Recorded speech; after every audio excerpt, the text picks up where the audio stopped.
माय मराठी माय बोलीचं महाचॅनल. अगदीच आरंभी आपल्या सर्वांना शुभ सायंकाळ. आज उदगीर मुक्कामी चला कवितेच्या बनात या संकल्पनेअंतर्गत दर महिन्याच्या 2 सोमवारी आपण पुस्तकांवरती सुसंवाद संपन्न करत आला आहात. या निमित्तानं आज आपणा सर्वांशी संवाद साधण्याचं हे निमित्त आहे. आमचे सन्मित्र अनंतराव कदम सरांनी वारंवार या उपक्रमाबद्दलची माहिती दिली.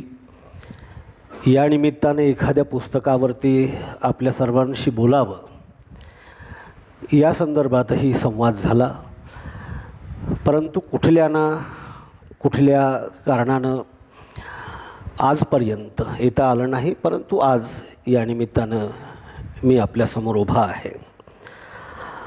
आजच्या सत्राचे सन्माननीय अध्यक्ष रामभाऊ जाधव सर, ज्यांनी माझा परिचय आपल्याला करून दिला,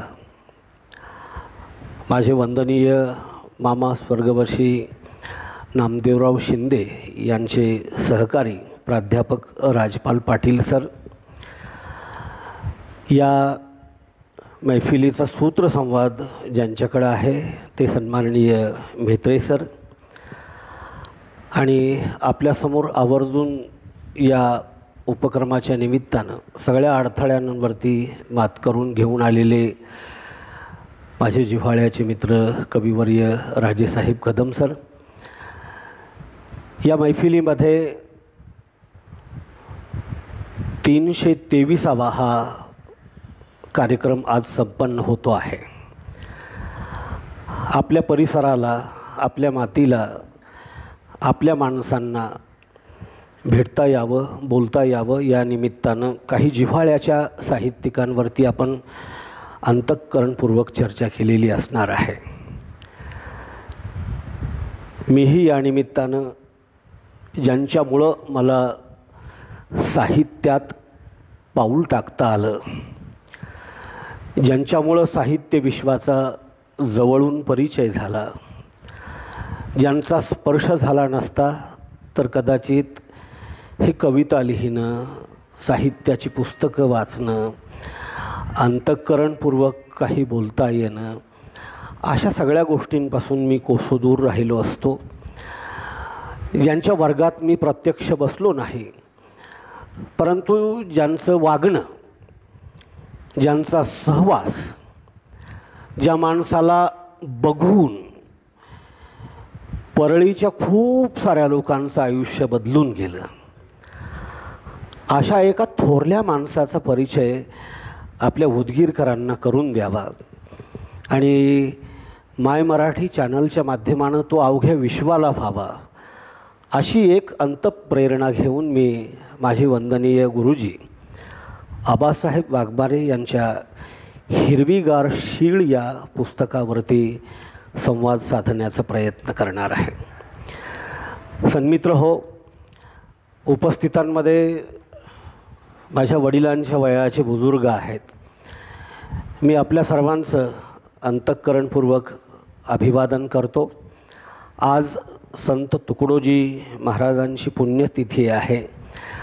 त्यांचंही स्मरण होतं आहे की राजा सजी महाली, सौख्ये कधी मिळाली, ती सर्व प्राप्त झाली या झोपडीत माझ्या, अशी कविता लिहून जगाला सामान्य माणसाच्या जगण्यातला आनंद काय असतो, राजा महाराजांच्या जगण्यातल्या उणिवा काय असतात, चांगलं कशाला म्हणावं, वाईट कशाला म्हणावं, या द्वंद्वामध्ये अडकून पडलेल्या लोकांच्या मनातला भ्रम, साधनांबद्दलचा, श्रीमंतीबद्दलचा, संस्काराबद्दलचा, खूप साऱ्या गोष्टींमध्ये जग अडकून पडलेलं आहे.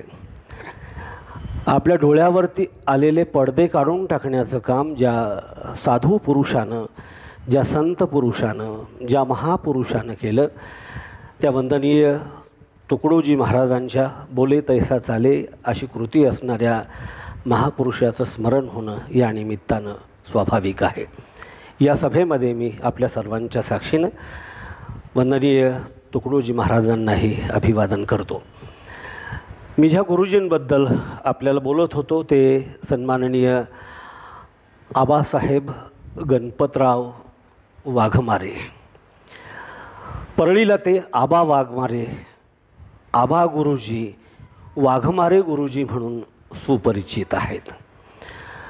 परळीच्या वैद्यनाथ विद्यालयात विज्ञानाचे शिक्षक राहिलेले आबासाहेब वाघमारे गुरुजी आणि त्यांचे मुख्याध्यापक राहिलेले राजेश्वरराव देशमुख गुरुजी, या दोन गुरुजींनी परळी शहरावर मानसिक, साहित्यिक, सांस्कृतिक, शैक्षणिक अशा सर्व स्वरूपांचा जो काही सुसंस्कार केला, त्या संस्काराची कृतज्ञता म्हणून मी आपल्यासमोर उभा आहे. त्या सगळ्या संस्कारांचा लाभार्थी म्हणून मी आपल्यासमोर चार शब्द बोलण्याचं धैर्य दाखवतो आहे. मला माहीत आहे आपल्या उपक्रमाच्या काही मर्यादा आहेत. आपण पुस्तकावरती बोलावं, आपण त्या पुस्तकाच्या लेखकावरती बोलावं, त्या माणसाच्या जगण्यावरती बोलावं. या सगळ्या गोष्टी जरी अपेक्षित असल्या तरी त्या माणसाच्या घडण्यामध्ये, त्या माणसाच्या जगण्यामध्ये, त्या माणसाच्या लिहिण्यामध्ये, त्या माणसाला लिहित करण्यामध्ये खूप साऱ्या गोष्टींचा प्रभाव असतो. आबासाहेब वाघमारे ज्या परिसरामधून आले त्या परिसराला गंगथडी असं नाव आहे.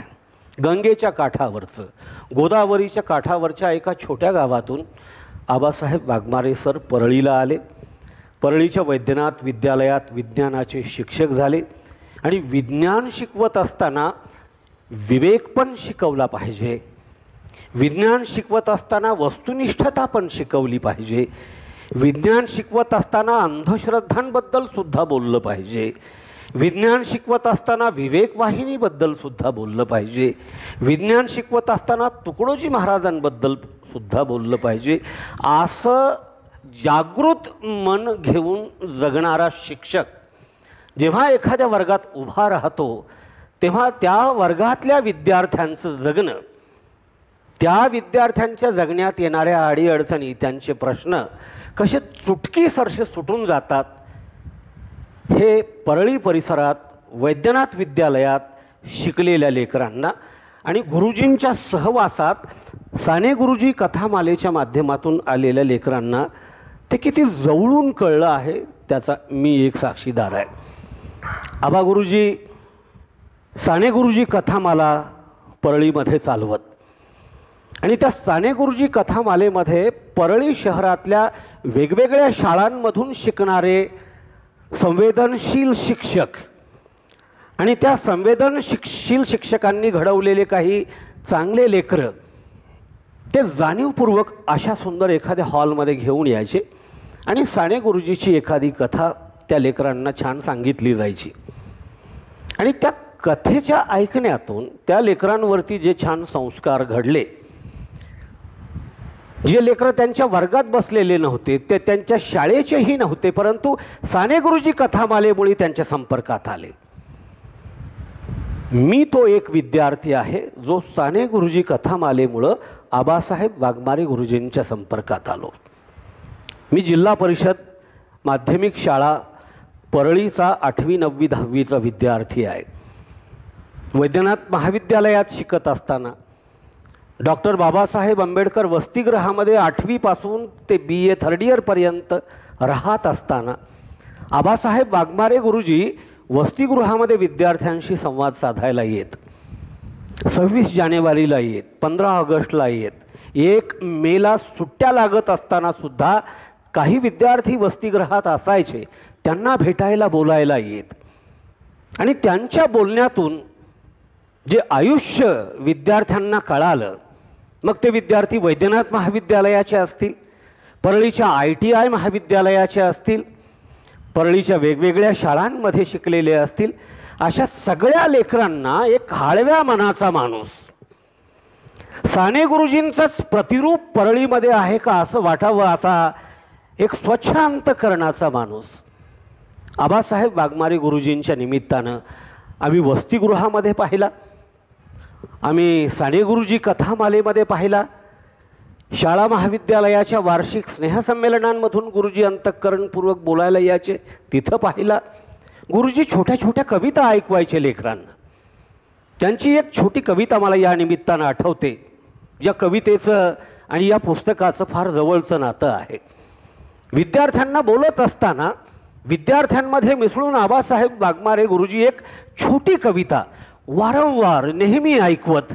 मी त्यांची ती छोटी कविता मी जिथं जिथं जातो तिथं तिथं तिथल्या लेकरांना, शाळेतल्या गावकुसातल्या छोट्या वस्तीतल्या लेकरांना मी आवर्जून ऐकवतो. लहान लेकरांशी, अगदी बालवाडी अंगणवाडीच्या लहान लेकरांशी आबासाहेब वाघमारे गुरुजी संवाद साधतात तेव्हा ते एका छोट्या कवितेचा उल्लेख असा करतात की एक होती मुंगी, की एक होती मुंगी तिनं घातली लुंगी, एक होती मुंगी तिनं घातली लुंगी आणि एक होता मुंगळा आणि ते चौथी ओळ सांगत नसत. लेकरांना बोलत असताना ते त्यांना प्रेरित करत की तुम्ही जर चौथी ओळ सांगितली तर मग मी पुढं बोलणार आहे. आणि उत्स्फूर्तपणे मग लेकरांमधून चौथ्या ओळीचा उच्चार व्हायचा. ते म्हणायचे एक होती मुंगी तिनं घातली लुंगी, एक होता मुंगळा तो होता भोंगळा. लेकरं मोठ्या आवाजात म्हणायचे तो होता भोंगळा. की एक विज्ञान शिकवणारा शिक्षक लहान मुलांशी जेव्हा एवढं आपुलकीनं, एवढं जिव्हाळ्यानं, एवढं त्यांचं मानसशास्त्र समजून जेव्हा बोलू लागतो तेव्हा अंगणवाडी बालवाडीपासून शिकवणारे शिक्षक शिक्षिका असतील, वर्गात बसणारे लेकरं असतील, परळी आणि परळी परिसरातला एकूणच शिक्षक नावाचा जो काही समुदाय आहे तो भारावून टाकणारा माणूस आबासाहेब वाघमारे. आबासाहेब वाघमारे गुरुजींच्या नावावर 50-60 पुस्तकांची नोंद आहे. नॅशनल बुक ट्रस्ट ऑफ इंडियानं त्यांची पुस्तकं छापलेली आहेत. अंधश्रद्धा निर्मूलन समितीनं त्यांची पुस्तकं छापली आहेत. लहान मुलांच्या साहित्य संमेलनांमधून त्यांच्या पुस्तकांवरती चर्चा झालेल्या आहेत. त्यांच्या पुस्तकातल्या कविता, त्यांच्या पुस्तकातल्या कथा बाबासाहेब आंबेडकर विद्यापीठाच्या अभ्यासक्रमामध्ये आहेत. स्वामी रामानंद तीर्थ विद्यापीठाच्या अभ्यासक्रमामध्ये आहेत. हा इतका मोठा माणूस, गंगथडीवरून आलेला हा इतका मोठा माणूस, ज्याच्या अंतःकरणाचा परिचय करून द्यायचा झाला तर हे अजून एक उदाहरण आपल्याला सांगितलं पाहिजे. वयाच्या 75व्या वर्षी, आजपासून 5 वर्षापूर्वी, आत्ता गुरुजींचं वय 80व्या वर्षात आहे. आबासाहेब वाघमारे गुरुजी आता 80व्या वर्षात पदार्पण करता आहेत. 4-5 वर्षापूर्वी जेव्हा त्यांचा 75वीचा उत्सव परळीमध्ये साजरा झाला तेव्हा हे दोघंही भावंड, ज्यांचं राजकारणामध्ये स्वतंत्र अस्तित्व होतं तेव्हा मधल्या 6-7 महिन्यामध्ये आता ते दोघंही सोबत काम करताना आपण पाहतो आहोत. बीड जिल्ह्याचे माननीय पालकमंत्री धनंजय मुंडे साहेब आत्ता ते पालकमंत्री आहेत. 5 वर्षापूर्वी त्यांची बहीण पालकमंत्री होती, पंकजा ताई पालकमंत्री होत्या. आणि त्यावेळेस धनंजय भाऊ विरोधी पक्ष नेते होते. या दोघांनाही एकाच मंचावर आणण्याचं धाडस ज्या संयोजन समितीनं केलं आणि आबासाहेब वाघमारे गुरुजींच्या प्रेमाखातर, त्यांच्या संस्काराखातर, त्यांच्या शिकवलेल्या वर्गातल्या आठवणींखातर हे दोघंही भाऊ बहीण आबासाहेब वाघमारे गुरुजींच्या डाव्या आणि उजव्या बाजूला जेव्हा विचार मंचावर बसले तेव्हा संपूर्ण परळीला कुतूहलासह आश्चर्य वाटलं. हे कसं शक्य आहे? उघड्या जीप मधून एखाद्या साहित्यिकाचा संपूर्ण गावामध्ये सन्मान करावा वर्ल्ड कप जिंकून आल्यावर खेळाडू जसे एखाद्या उघड्या मोठ्या वाहनातून शहरात गौरवित केले जातात, त्याप्रमाणे आबासाहेब वाघमारे सरांची 75वी परळी शहरानं अशा पद्धतीनं त्यांचा गौरव केला, ज्याचं उदाहरण सांगायचं झालं तर बोलत असताना हातात माईक होता वाघमारे गुरुजींच्या आणि हात जरासा अवघडला, माईक खाली पडला. तो माईक माननीय धनंजय मुंडे साहेबांनी हातात घेतला आणि वाघमारे गुरुजींचं 40 मिनिटाचं भाषण संपेपर्यंत सद्ग्रस्तानं तो माईक खाली ठेवला नाही. हा गुरुजींचा धाक नव्हे, हे गुरुजींबद्दलचं प्रेम, गुरुजींबद्दलची आपुलकी, गुरुजींच्या संस्काराबद्दल असलेला जिव्हाळा आणि गुरुजींच्या पुढं आपली पदं काहीच नाहीत, आपला सन्मान काहीच नाहीत, आपण विरोधी पक्ष आहोत हेही विसरून जायला लावणारा, आपण पालकमंत्री आहोत हेही विसरून जायला लावणारा एखादा शिक्षक जर कुठं असेल तर तो परळीत आहे आणि तो माझा आदरणीय आबा गुरुजी आहे. आबासाहेब वाघमारे गुरुजींचं या निमित्तानं स्मरण अशा पद्धतीनं होणं हे त्यांनी माझ्या मनावर, माझ्या जगण्यावर, माझ्या कवितेवर, माझ्या आयुष्यावर केलेल्या संस्काराचा मी फार कृतज्ञतापूर्वक या प्रसंगी उल्लेख करतो आहे. मला एखाद्या कवितेच्या पुस्तकावर सहज बोलता आलं असतं. मी कविता लिहितो, मी गझल लिहितो, एखाद्या गझलकाराचा मला परिचय करून देता आला असता. गुरुजींचं 80वं वर्ष चालू आहे. गुरुजींबद्दलची कृतज्ञता या निमित्तानं त्यांनी लिहिलेल्या एखाद्या चांगल्या पुस्तकाच्या परिचयानं करून द्यावी, याच्या इतका आनंदाचा दुसरा क्षण नाही. मी तो भाग्यवान विद्यार्थी आहे ज्यानं त्यांचं हिरवीगार शीळ नावाचं पुस्तक वाचलं. मी ते पुस्तक जर तुम्हाला दावलं तर तुम्ही म्हणाल हे काय पुस्तक आहे? पृष्ठसंख्या 25-30च्या पेक्षा जास्त नाही. एकूण मध्ये असलेले लेख केवळ 12 आहेत. एका लेखकाची, त्या लेखाची लांबी 1 पेज किंवा 1.5 पेज याच्यापेक्षा जास्त नाही. पुस्तकाची वैशिष्ट्य बघा, काय 25 ते 30 पानाचं छोटं पुस्तक आहे. 12 लेख आहेत. 12 लेख 1 ते 1.5 पानावर आहेत. त्यातल्या काही लेखांसाठी त्यांनी जी चित्र निवडली आहेत ती त्यांच्या शाळेत शिकणाऱ्या विद्यार्थ्यांनी काढलेली आहेत आणि ती सगळी 12च्या 12 आर्टिकल्स, 12च्या 12 लेख एखाद्या हळव्या अंतःकरणातून पाझरल्यासारखे, अमृतवाणी असावी इतके गोड, ज्याला रूपक असा आपण मराठी कवितेमध्ये शब्दप्रयोग करतो, रूपक बंधामध्ये लिहिलेलं हे छोटंसं पुस्तक आहे. त्यामुळे वाचताना एक वाक्य वाचताना माणूस विचार करू लागतो.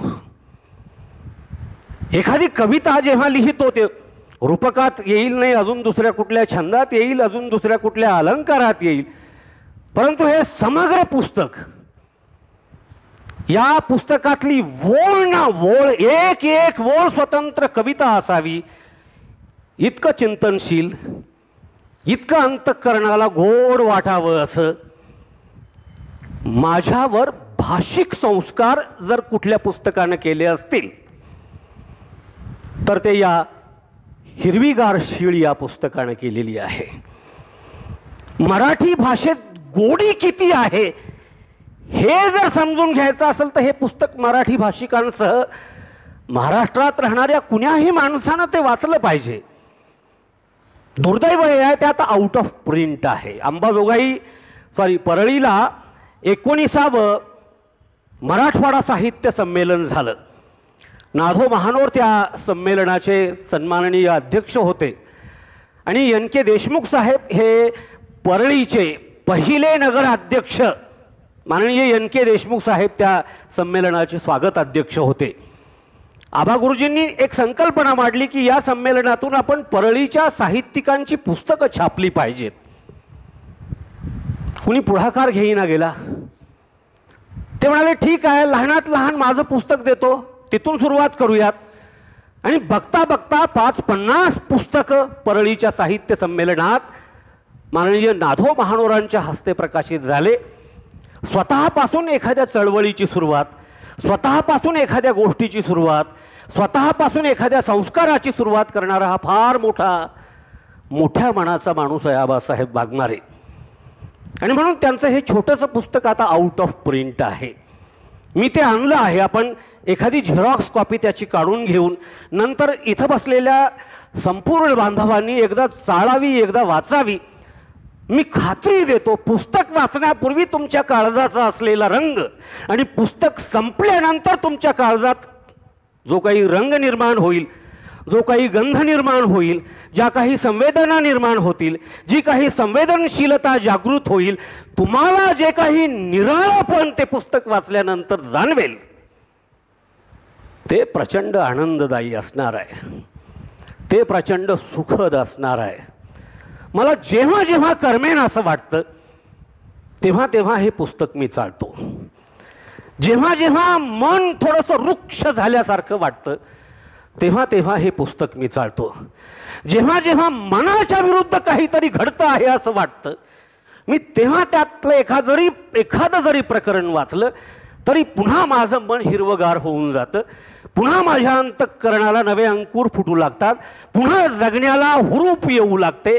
होप, अपेक्षा, स्वप्न अशा सगळ्या गोष्टींची पुन्हा एकदा काळजात गोळाबेरीज होऊ लागते. इतकं सुंदर, इतकं उत्कट आणि इतकं स्वच्छ मनानं लिहिलेलं हे हिरवीगार शीळ पुस्तक आहे. या पुस्तकाची तुलना करायची झाली तर दुर्गा भागवतांच्या ऋतुचक्र नावाच्या छोट्याशा पुस्तकासोबत करता येईल. ऋतुचक्रमध्ये दुर्गा भागवतांनी ज्या 6 ऋतूंची वर्णनं केलेली आहेत ती वर्णनं ऐकत असताना आपल्या काळजाला जे धुमारे फुटत राहतात, आपल्या मनाला जो आतून आनंद होत राहतो, ही काय सुंदर भाषा आहे. हा काय नटलेला निसर्ग आहे.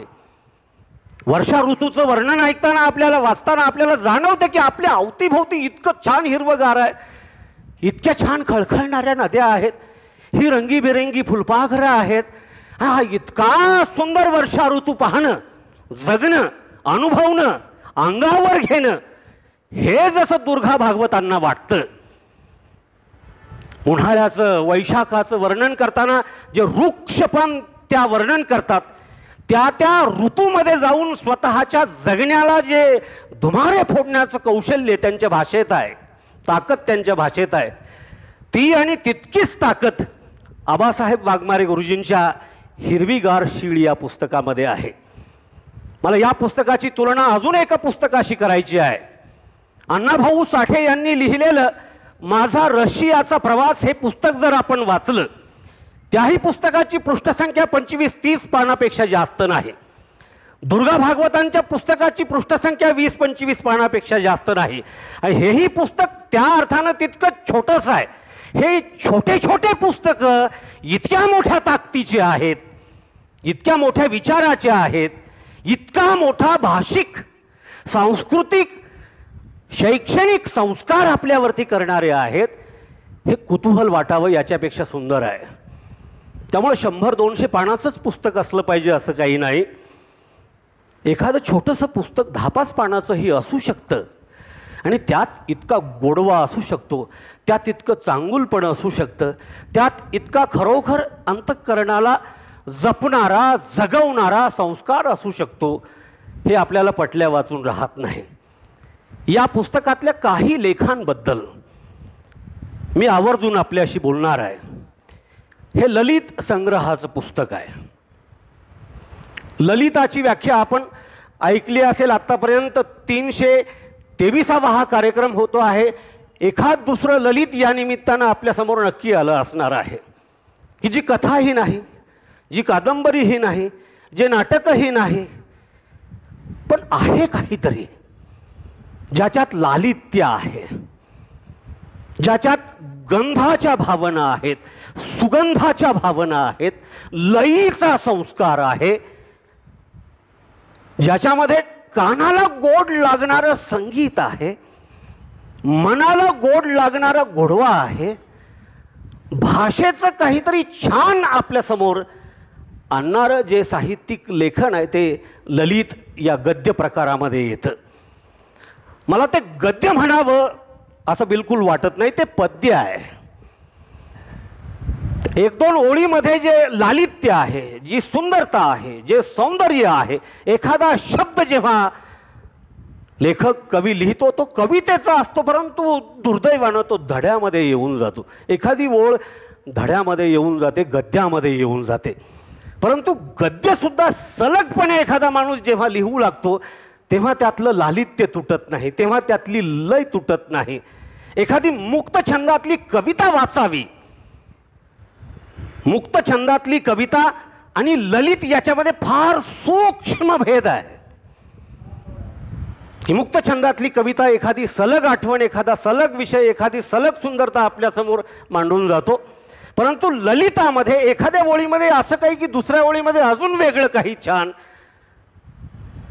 ही मांडण्याची ताकद ज्या लेखन प्रकारामध्ये आहे त्याला आपण ललित असं संबोधलेलं आहे. याच्यामध्ये प्रवास वर्णनं आहेत, एक दीड पानाचंच प्रवास वर्णन, एक दीड पानाचंच व्यक्तिचित्रण, एक दीड पानाचंच कथन केलेला एखादा प्रसंग. अशा सगळ्या अँगलनी, अशा सगळ्या बाजूनी या पुस्तकातल्या 12 छोट्या छोट्या अनुभवांना आबासाहेब वाघमारेंनी हिरवीगार शीळ याच्यामध्ये मांडण्याचा प्रयत्न केलेला आहे. चौथं किंवा पाचवंच आर्टिकल या पुस्तकातलं याच टायटलचं आहे, हिरवीगार शीळ. शीळ हा शब्द आपण खूपदा ऐकलेला आहे. हिरवीगार शीळ असं जेव्हा एखादा कवी म्हणतो, एखादा लेखक म्हणतो, तेव्हा त्यातली अर्थपूर्णता, तेव्हा त्यातलं रूपक आपण नीटपणे समजून घेतलं पाहिजे. हिरवागार मनुष्य म्हणावा, हिरवागार डोंगर आपण म्हणतो, आपल्याला चटकन कळतं. पण हिरव्यागार माणसाबद्दल बोलायचं झालं की थेट थेट आपण त्याच्या तारुण्याकडे जातो, त्याची तारुण्य अवस्था आपल्या नजरेसमोर येते. तर शिळीची अशी काय तारुण्य अवस्था असेल, अशी कुठली शीळ आहे जिला हिरवगार म्हणावं वाटलं. बालकृष्ण पावा वाजवतो, त्याच्या पाव्याचा मंजूळ ध्वनी अजून वेगळा असू शकेल, पण तरुणपणी हाच कान्हा जेव्हा पावा वाजवतो तेव्हा त्यात असलेला श्रंगार रसानं भरलेला, प्रेम आपुलकीनं जडलेला जो मंजूळ ध्वनी आहे तो अजून कुठला तरी वेगळा आहे. आबासाहेब वाघमारे गुरुजींच्या हिरवीगार शीळमध्ये असाच एक ध्वनी आहे, जो ध्वनी आपल्या मनाला फार प्रसन्न करून जातो. गर्द झाडी आहे, रंगीबेरंगी हिरव्या रंगाच्या वेगवेगळ्या छटा असणारी हिरवीगार झाडी आहे. ती फेंट ग्रीन, फिकट फिकट हिरवा रंग, नवा नजाकतीनं जन्म घेणारा कवळ्या पानाचा फिकट हिरवा रंग, आणि त्याच फांदीवरती गडद हिरवा रंग आहे जो काळपटपणाकडं सरकत चाललेला आहे, वृद्ध अवस्थेकडं सरकत चाललेला आहे. या रंगांच्या छटाचं वर्णन, हिरव्या रंगाच्या विविधतेचं वर्णन आबासाहेब इतक्या बारकाव्यानं या लेखामध्ये करतात की एखादा चित्रकार कुंचला घेऊन कॅनव्हासवर सुंदर निसर्ग चित्र तर काढत नाही ना, असं आपल्याला वाटू लागतं. आणि डोळ्यापुढं एखादा गुराखी घनदाट छायेमध्ये असलेल्या झाडाच्या खाली बसून बासुरी वाजवत आहे, आणि त्याच्या बासुरीची धून ऐकून परिसरात चरत असलेली त्याची जनावरं हळूहळू हळू त्याच्या अवतीभोवती येऊन गोळा होत आहेत. हे गुराख्याचं जगणं सुद्धा सुंदरता असू शकते.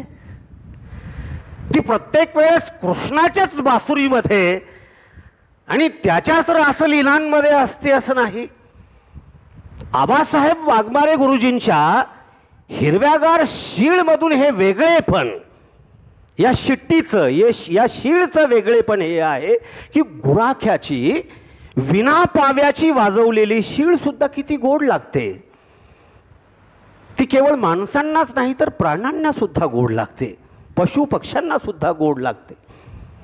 अगदी इंग्रजी साहित्यामध्ये युरिपिडिस आणि ऑर्फियसची गोष्ट आहे, त्या गोष्टीमध्ये जसा युरिपिडिसला स्वर्गातून वापस आणण्यासाठी, जिला साप चावलेला आहे, ती मेलेली आहे आणि तिचा आत्मा स्वर्गाकडे वगैरे चाललेला आहे, तिला वापस आणण्यासाठी जीवाचं रान करणारा तिचा प्रियकर स्वतःच्या संगीतात मग्न झालेला, तो जसे काही प्रयत्न करून तिला वापस आणण्याचा प्रयत्न करतो. आणि ती वापस येत असताना फक्त तिला बघू नकोस, फिरून मागं बघू नकोस, एवढंच सांगितलेलं असतं. जमिनीच्या जवळ आता पाऊल टाकणार आहोत अशा अवस्थेमध्ये हा प्रियकर वापस बघतो आणि ती अदृश्य होऊन जाते. ही मनाची अधीरता. माहीत आहे आता जमिनीवर पाऊल पडणार आहे आणि आता ते आपलंच होणार आहे, असं माहीत असूनही ही छोटीशी चूक आयुष्यात येऊ घातलेल्या सगळ्या सुखांना कसं परतवून लागते. संगीताची ताकद या गोष्टीमध्येही आहे. संगीताची ताकद त्या कृष्णाच्या पाव्यामध्येही आहे. संगीताची ताकद या गुराख्याच्या शीळमध्ये, शिट्टीमध्ये पण आहे. त्यात पण हिरवेगार पण आहे, त्यात पण तारुण्य आहे, त्यात पण जगण्याला प्रसन्न करणारं रसायन आहे हे सांगणारं आबासाहेब वाघमारे गुरुजींचं 1.5 पानाचं ललित आपण वाचलं की आपण केव्हा आतून हिरवेगार होऊन जातो कळत नाही. आतली जळमटं केव्हा गळून जातात कळत नाही. आतल्या ढापल्या केव्हा निघून जातात कळत नाही. ही भिंतीवरती आता जसे पोपडे आले आहेत तसे काळजावर आलेले पोपडे केव्हा निघून जातात आपल्याला कळत नाही. आणि आतून एक नवी नवलाई, आतून एक कवळं हिरवं पण केव्हा जागृत होतं आपल्या लक्षातही येत नाही. ही अशी शिट्टीतून, शीळमधून, पाव्यामधून काळजाला भिडत जाणारी मंजूळ ध्वनी आबासाहेब परळीच्या परिसरातल्या पोरांपुढं जेव्हा मांडतात, सांगतात, वाचन करतात, तेव्हा लेकरं भारावून जातात. त्यातल्या भाषेतली नजाकत, त्या भाषेतली सुंदरता, त्या भाषेनं एखाद्याला आकर्षित करावं असं काय गोडपण आहे, त्या गोडव्याकडं आपण केव्हा जातो कळत नाही. खेड्यामध्ये बालपण गेलेलं आहे गुरुजींचं. परभणीच्या कृषी महाविद्यालयामध्ये त्यांनी BSc ॲग्री केलेलं आहे आणि तिथं शिकत असताना खूप साऱ्या हळव्या आठवणी आयुष्यात आलेल्या आहेत. गावच्या गंगथडीचा परिसर, परभणीच्या कृषी महाविद्यालयाचा परिसर, परळीच्या वैद्यनाथ विद्यालयाच्या विद्यार्थ्यांच्या संपर्कात आलेला शैक्षणिक परिसर, अशा सगळ्या गोष्टींपैकी अजून एक छोटी गोष्ट याच पुस्तकातली मी आपल्यासमोर मांडण्याचा प्रयत्न करतो. आबासाहेब वाघमारे गुरुजींच्या संपर्कात आलेली कुणीही व्यक्ती त्यांच्यावरती कुठल्या ना कुठल्या निमित्तानं लिहून झाल्याशिवाय राहत नाही.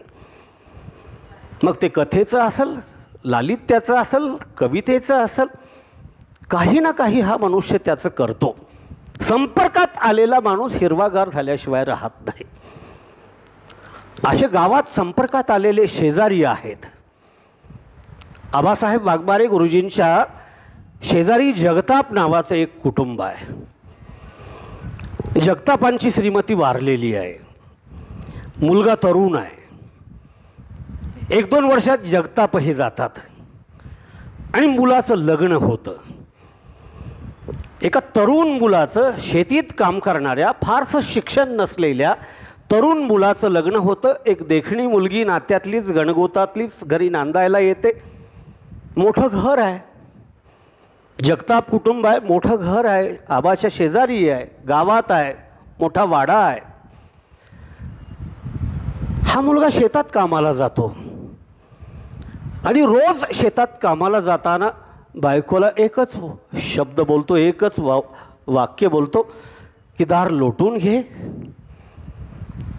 कामं झाली, निवांत झोप. ती नांदायला आलेली मुलगी ऐकते. सकाळचं प्रसन्न मनानं झाडझूड करते, सडा सारवण करते, रांगोळी टाकते, नाश्त्याचा स्वयंपाक करते, डब्बा बांधते. नवरा रानात चाललेला आहे. जाताना त्याचं हे ठरलेलं वाक्य आहे, दार लोटून घे, सगळी कामं झाली म्हणजे झोप काढ निवांत रस. आणि दिवसभर मग ही मुलगी घराच्या बाहेर दिसत नाही. दार दिवसभर लोटलेलं आहे. सायंकाळी जेव्हा नवरा येतो तेव्हाच ते दार उघडतं. नवरा घरी नाही हा कुठला धाक आहे. ही मुलगी दारही उघडत नाही. दिसायला देखणी आहे, नवतीचा रंग आहे शरीरावर, नात्यातलीच आहे, गणगोतातलीच आहे, पण घरात कोणी थोरलं नाही. सासू वारलेली आहे, सासरा वारलेला आहे, दीर नाही, ननंद नाही. आणि ही मुलगी नवरा जसं सांगतो आहे तसंच बिलकुल वागते आहे. दार लोटून घे, ती दार लोटून घेते. आराम कर, ती आराम करते. तो सायंकाळी घरी येतो, दार उघडं होतं. ती दारात असलेल्या तुळशीला दिवा लावते. तिचं हे दैनंदिन आहे, रोजचा उपक्रम आहे. आबा गुरुजी सुट्ट्याच्या निमित्तानं कालांतरी जेव्हा गावी जातात, ती मुलगी 1-2 लेकरांची आई झालेली आहे. तिच्या चेहऱ्यावरली प्रसन्नता अजून खुललेली आहे. तिच्या जगण्यात नवं काहीतरी येतं आहे. आणि मग आबासाहेब या मुलीला, तिचा नवरा शेतात गेलेला आहे, आता दार बंद नाही. 2 मुली झाल्यात, 1 मुलगा झालाय, आता घराचं दार बंद नाही. घराचं दार उघडं आहे, दिवसभर उघडं आहे. लेकरं बाहेर येत आहेत, जात आहेत. ती मुलगी ही आता मोठी झाली आहे.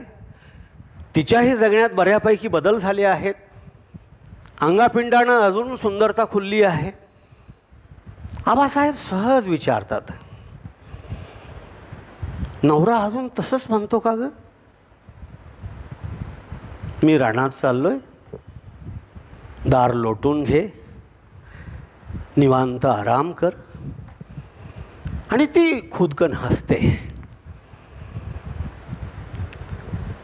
आणि म्हणते की जेव्हा कोणीच नव्हतं पण शेजार पाजार होता ना. आबासाहेबांच्या घरचे, त्यांचे आई वडील, अजून भोवतालच्या भावकीमधले लोक होते ना. हे दडपण स्वीकारूनही एखादी मुलगी इतकी व्यवस्थित, इतकी खुश, इतकी आनंदी, इतकी संस्कारात, इतकी धाकात राहते कशी? याचं उदाहरण आबा आपल्या भावांच्या मुलींना जेव्हा सांगायचे, नकळत त्या सगळ्या मुलींवर हे पारंपरिक जगण्याचे संस्कार होत असताना आबांनी त्या मुलींना एवढंच सांगितलं की लग्न झाल्यावर, एकटं असल्यावर एकटीनंच दार लोटून बसायचं नाही. दारं उघडी करा, खिडक्या उघड्या असू द्या, घरात खेळती हवा राहू द्या. आजूबाजूची 4 चांगली माणसं जर आपल्या घरी येऊन आपल्याशी बोलत असतील, त्यातूनही आपलं आयुष्य काही बिघडणार नाही. ते घडू द्यायचं की बिघडू द्यायचं आपल्यावरती आहे. आपण किती व्यवस्थित आहोत, आपण किती निर्बळ आहोत, आपण किती स्वच्छांतकरणाचे आहोत, हे शिकलेल्या आबांच्या पुतण्या, आबांच्या भावकीतले लेकरं, जेव्हा आबांचा 75 वर्षाचा कार्यक्रम परळीमध्ये झाला ना, तेव्हा या लेकरांच्या चेहऱ्यावरचा ओसंडून वाहणारा आनंद पाहण्यासारखा होता. आपल्या पुस्तकांमधून परंपरा, आपल्या पुस्तकांमधून विवेक, विज्ञान सांगतच हा माणूस रीती रिवाज, साधन सुचिता याच्याबद्दलही फार सुंदर बोलतो. योगी नावाचा एक लेख या पुस्तकामध्ये आहे. अर्धच पान आहे, 1/3 पान त्या लेखाची लांबी आहे. एक तरुण गोसावी आहे, नदीच्या काठावर बसलेला आहे, देहानं देखणा आहे, थोड्याशा जटा वाढल्या आहेत. आणि हा योगी आंघोळ करून, सूर्याला नमन करून खडकावरती उभा आहे आणि तो लेखकाला दिसतो. एरवी इतक्या तरुण वयात वैराग्य प्राप्त झालेला एवढा देखणा मुलगा आबाच्या बघण्यात नव्हता, त्या परिसराच्याही बघण्यात नव्हता. त्यांनी सहज विचारलं, कोण आपण, कुठून आलात, नवीन दिसता आहात परिसरात. आणि त्या मुलानं फारसं कधी कुणाला बोलला नाही, कुणाच्या जवळ गेला नाही, दूर दूर लांब लांब राहणारा मुलगा तो लेखकाशी बोलतो आहे. तो म्हणाला, काय बोलायचं, कुणाला काय सांगायचं, सांगण्या बोलण्याच्या काय गोष्टी असतात, तर तुम्ही कोण, कुठले, इकडं कसं. तो म्हणाला, मी प्राध्यापक होतो, वडील वारले, आईवर संशय घेत वडील वारले, नंतर आई वारली. माझी पण बायको होती, तिच्या पण वागण्यात रीती रिवाज संस्कार दिसले नाहीत, ती निघून गेली.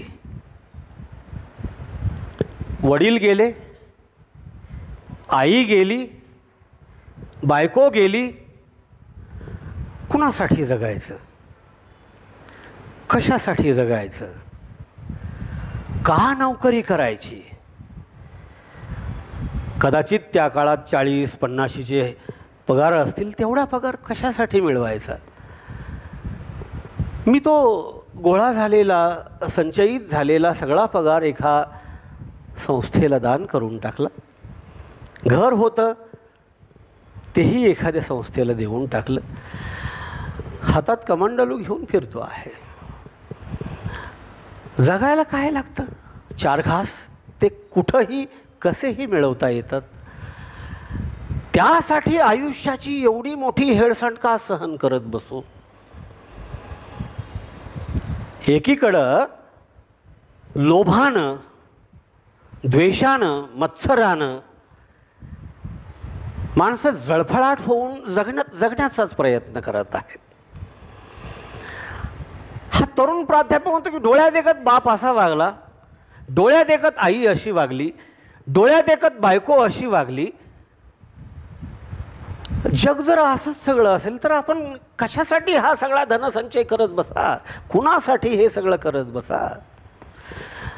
मोकळं राहिलेलं बरं. आणि त्यानं सांसारिक असलेल्या सगळ्या लालसा, सांसारिक असलेल्या सगळ्या भावना त्यागून सोडून देऊन तो योग्यासारखा त्यानं मिळवलेलं ज्ञान घेऊन तो व्यवस्थितपणे आपलं आयुष्य जिथं जसं जमेल तसं जगतो आहे. साधन सुचितेनं तो आपलं आयुष्य जगतो आहे. त्याच गावातला अजून एक दुसरा योगी आहे. गावामध्ये मंदिरामध्ये पोथी वाचतो, 60-70च्या पुढं आहे. तो जेव्हा स्नान संध्या करून व्यवस्थित स्वच्छ होऊन ग्रंथ वाचायला बसतो तेव्हा तो अंगापिंडानं भरलेला दिसतो. वर्णनं कशी आहेत बघा. 60-70च्या पलीकडला आहे, परंतु देहाचं देखणे पण अजूनही संपलेलं नाही. ज्ञान त्याहून सुंदर आहे.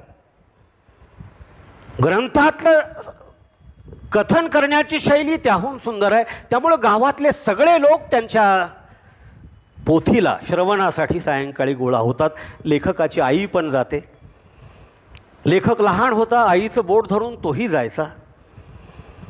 त्या योगी पुरुषाच्या तोंडून त्यांनी रामायण ऐकलं, महाभारत ऐकलं, भगवद्गीतेवरची प्रवचनं ऐकली, वेद पुराण ऐकलं. आणि शेवटी मग लेखकाला असं वाटलं की हा मनुष्य हाही योगी आहे, हाही विद्वान आहे. वय वर्ष 70 झालं तरी याला अजून संसार सुटत नाही. 70-75च्या पुढे गेला तरी अजूनही याचं संसारातून लक्ष बाहेर जात नाही. हा रामायणातल्या गोष्टी लोकांना सांगतो, हा महाभारतातल्या गोष्टी लोकांना सांगतो, याच्या स्वतःच्या जगण्यातही त्या उतराव्या ना. त्या कुठं जातात बरं? बालवयात लेखकाला पडलेले हे प्रश्न आहेत, त्या कुठं जातात? वैराग्य हे केवळ सांगण्याची गोष्ट आहे का? त्याग हे केवळ सांगण्याची गोष्ट आहे का? समर्पण हे केवळ लोकांना सांगण्याची गोष्ट आहे का? त्या गोष्टी जगण्याच्या पण आहेत. आपण स्वतः पण त्या जगल्या पाहिजेत. दोन योगी ज्याचं वय 70च्या पुढे सरकलं आहे असा पण आहे, आणि अजून एक तरुण योगी जो 25-30च्या आतला आहे असा पण आहे. एकाला भोग काय असतो कळाला आहे, एकाला त्याग काय असतो कळाला आहे, एकाला संसार काय असतो कळाला आहे, एखाद्याला संसार कसा नसावा हेही कळालेलं आहे.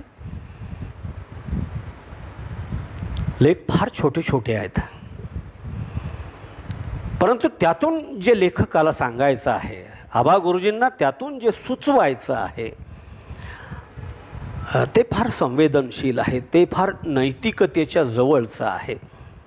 आपल्या मनाची नैतिक भरणपोषण करण्याची गोष्ट या सगळ्या पुस्तकांमधून आबा गुरुजी करतात. म्हणून माझ्यासारख्या गाव कुसाबाहेरच्या पोराला सुद्धा आबासाहेब वाघमारे आपले वाटतात, जिव्हाळ्याचे वाटतात, बापासारखे वाटतात, आजोबासारखे वाटतात. आबा गुरुजींना वंदन करत असताना एका छोट्याशा कवितेमध्ये मी असं लिहिलं होतं की माझी या शब्दांना आबाचे कोंदन झिजले चंदन आम्हासाठी, की आम्ही बापुड्यांनी लिहावे ते काय, आणि शब्दरूपी माय आबा माझे. माझ्यासारख्या गावकुसा बाहेरच्या पोरांना, संतोष नारायणकर असेल, आमचा अरुण पवार असेल, नव्हे मुकुंद राजपंखे असेल, हे विचार करायला लावणारे, पोरं घडवणारा शिक्षक आहे आबासाहेब वाघमारे गुरुजी. आणि अशा शिक्षकाला सन्मानित करताना आपण विरोधी पक्षनेता आहोत हेही विसरून जावं लागतं, आपण पालकमंत्री आहोत हेही विसरून जावं लागतं. नव्हे ते विसरून जातात. इतकी मॅग्नेटिक ताकद, इतकी चुंबकीय ताकद या शिक्षकाच्या लिहिण्यामध्ये आहे, शिक्षकाच्या जगण्यामध्ये आहे. भरजरी शाप हा त्यांचा कविता संग्रह महाराष्ट्र साहित्य संस्कृती मंडळानं 30-40 वर्षापूर्वी छापला होता. ते त्यांचं फार सुंदर कवितेचं पुस्तक आहे. मी वयाच्या 35शीत असताना, अंबाजोगाईला इंग्रजी विभाग प्रमुख असताना यशवंतराव चव्हाण महाविद्यालयात आबा गुरुजींना आपला कथासंग्रह काढावा वाटला. अनुभव नावाचा कथासंग्रह आहे. 17-18 कथा आहेत. त्याही सगळ्या स्त्रियांबद्दलच्याच, वहिनी, आई, काकू, काकी, मुलगी, सून, अशा विषयाला धरून लिहिलेल्या या सगळ्या कथा आहेत. या कथासंग्रहाचं मलपृष्ठ कुणीतरी लिहावं असं जेव्हा सुचवलं गेलं, तेव्हा क्षणाचाही विलंब न करता आबांनी हे मुकुंदाला लिहायला सांगा रे.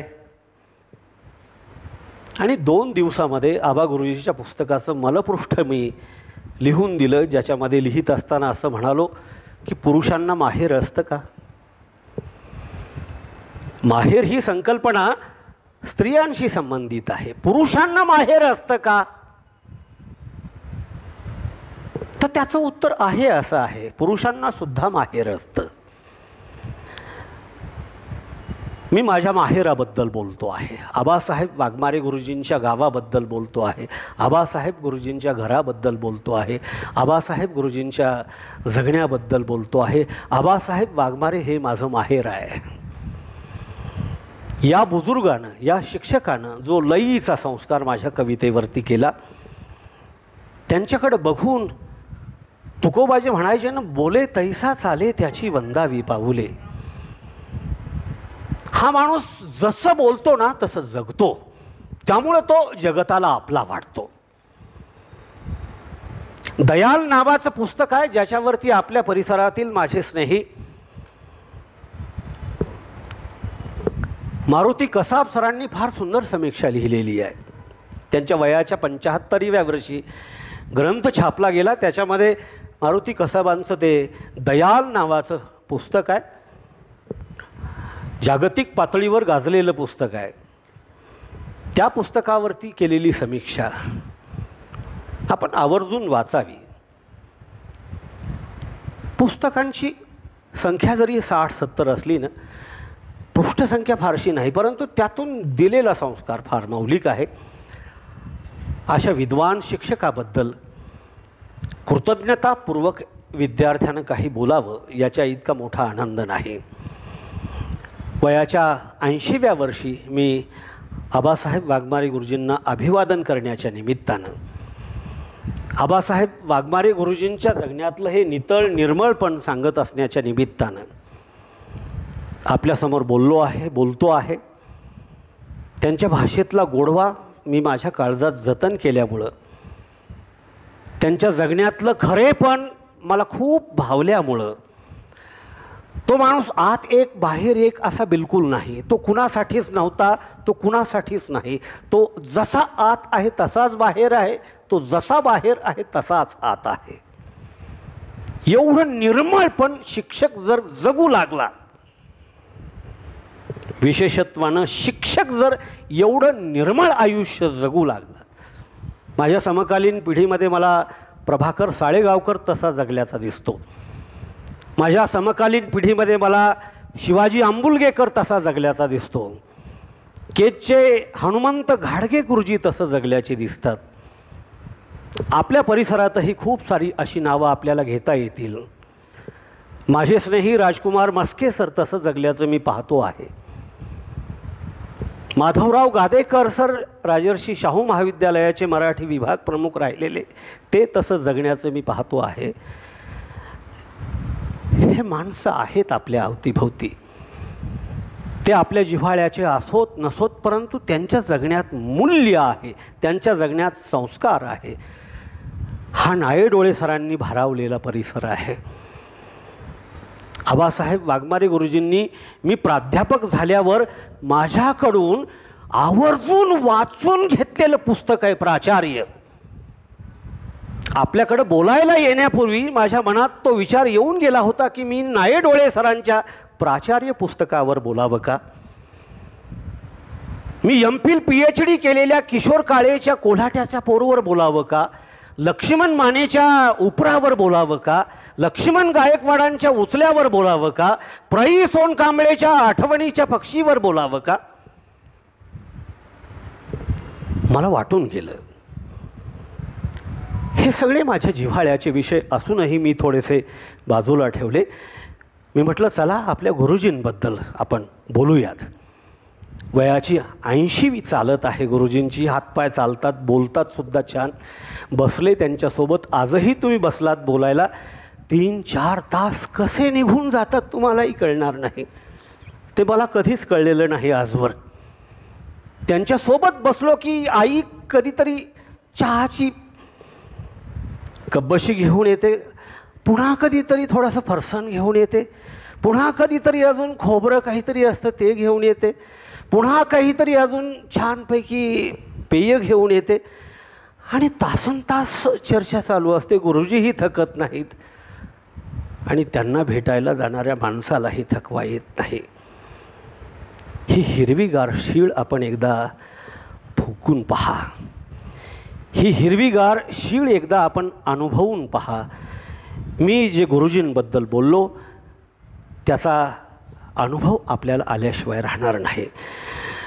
आणि ज्यांचे अंतःकरण थकल्यासारखे वाटतं आहेत अशा माणसांनी तर आवर्जून हे पुस्तक वाचावं. मी जाण्यापूर्वी अनंतरावांकडे या पुस्तकाची झेरॉक्स प्रत निश्चितपणे देतो. आपण झेरॉक्स करून घ्यावी. 10-15 रुपयामध्ये ते बॅक टू बॅक 10-15 रुपयामध्ये ते पुस्तक होईल. आपण वाचावं आणि पुढच्या उपक्रमाला येण्यापूर्वी आपल्या आपापसात त्यावरती तुम्ही संवाद निश्चितपणे करणार आहात याची मला खात्री आहे. मी वंदनीय आबासाहेब गुरुजींना दीर्घायुष्य चिंतितो.